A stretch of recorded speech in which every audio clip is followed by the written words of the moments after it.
Okay, lesson 18 homework. Number 1. The number of calls per day to a fire and rescue service for 3 weeks is given below. Use the data to complete the frequency table. Use the frequency table to make a histogram. Okay, so the first thing we want to do is make this frequency table, and I always use tally marks, okay, before I write the frequency. So let's start.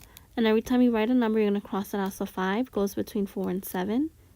17 goes between 16 and 19. 2 goes between 0 and 3. 12 goes between 12 and 15. 0 goes between 0 and 3. 6 goes between 4 and 7. 3 goes between 0 and 3. 8 goes between 8 and 11. 15 goes between 12 and 15. 1 between 0 and 3. 4 between 4 and 7. And this way you are making sure that you're not missing anything. 19 goes between 16 and 19. 16 goes in 16 to 19. 8 goes in 8 to 11. 2 goes in 0 to 3. 11 goes in 8 to 11. 13 goes in 12 to 15. 18 goes in 16 to 19. 3 goes in 0 to 3. 10 goes in 8 to 11. And 6 goes in 4 to 7. And now let's write down the frequency number. So from 0 to 3, I had 6. From 4 to 7, I had 4. From 8 to 11, there was 4. From 12 to 15, there was 3. And from 16 to 19, there was 4. Okay, so now we're going to label our intervals on the bottom. It's already been broken down for us. So this first section here is going to be from 0 to 3. That was my first interval for number of calls. The next section is going to be 4 to 7. And then we got 8 to 11. And then 12 to 15. And finally 16 to 19. And now all we need to do is make our histogram. So from 0 to 3, we had a frequency of 6. So we go all the way up to 6. Let's go across. And that is from 0 to 3. Let me use a different color just so you guys can see. So from 4 to 7, we have 4. So in this next section, from 4 to 7, I should only go up to 4. Let's erase that. That was a mistake. Okay. And now from 8 to 11, we had 4 again. So from 8 to 11, we go all the way up to 4. Go across and close my histogram. From 12 to 15, we had 3. So in this next section, we're going up to 3. Go across and then come back down. And then our last section, from 16 to 19, we had 4. So we go all the way up to 4. Go across and come back down to complete our histogram. Notice we have no gaps in our histogram. Okay, there is a follow-up question. The follow-up question asks, which intervals have the same frequency? Well, from 4 to 7, we had 4. From 8 to 11, we had 4. And from 16 to 19, we also had 4. So we can say from, let's say the intervals that have the same frequency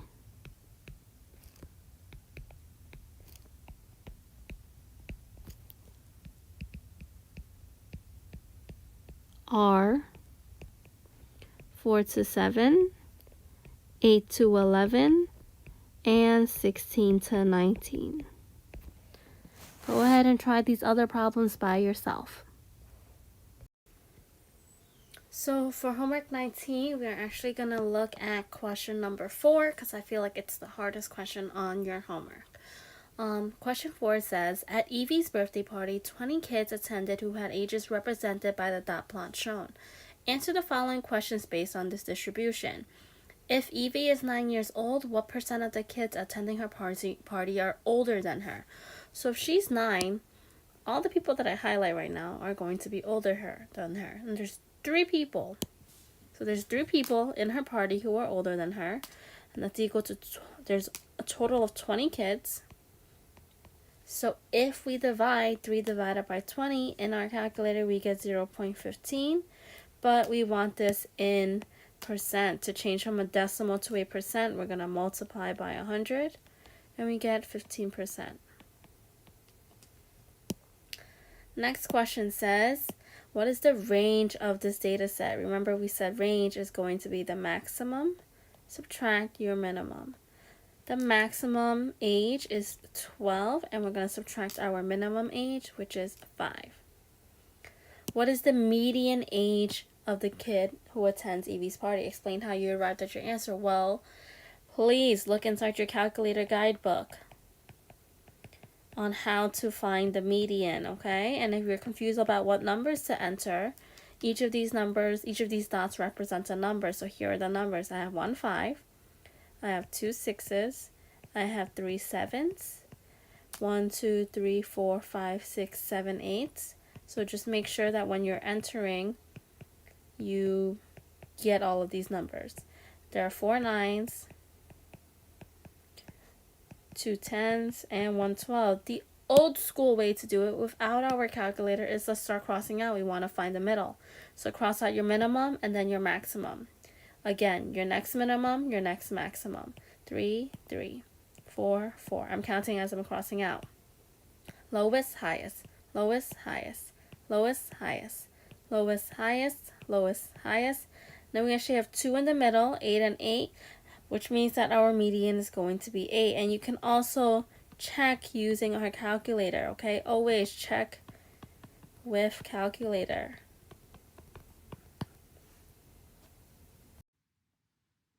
Okay, lesson 21 homework. Says given the set of data, find the measures of dispersion. And I guess not just dispersion, because the mean is a measure of center. So we're going to find all of these. And first, let's define what these mean, right? And how we find them in our calculator. The mean is x with a bar on top. Your range is going to be the maximum minus the min. I know that's hard to read. You know what? Let me type it. Your range is your max minus your min.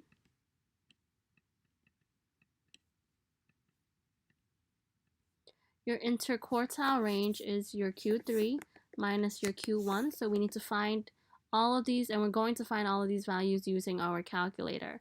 And your standard deviation is this little O with like a hat on it and an X.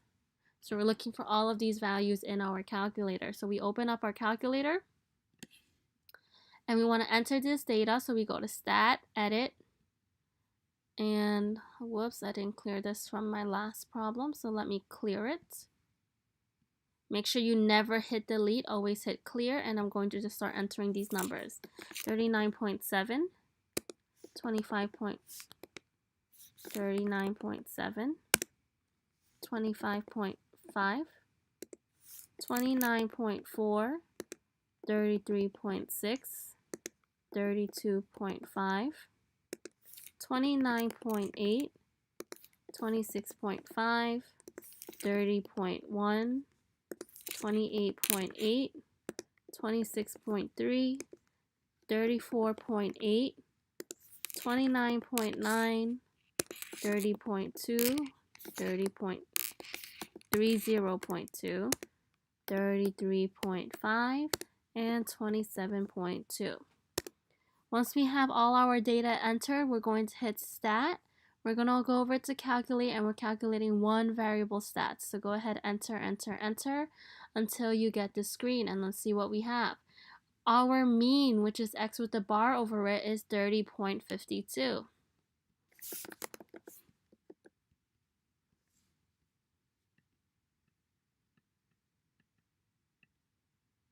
So that is our mean.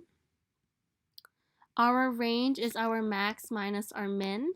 So our max is 39.7, and we want to take away 25.5. 39.7 minus 25.5. And I'm going to save this for later, so I don't got to keep coming back to the screen. Our interquartile range is going to be our Q3, 33.5, minus our Q1, 27.2. So 33.5 minus 27.2. And again, I'm going to set this aside for after I'm done looking at the screen. And our standard deviation is the little guy right here, the O with the hat and the X. And we're going to round that to 3.655, right? So this last 5 tells us to round up. So this is 3.66. All right, so in our calculator now, let's go back. Second mode, so I can quit and go back to the screen. Let's first find the range, 39.7. Subtract 25.5, we get 14.2. And that is our range.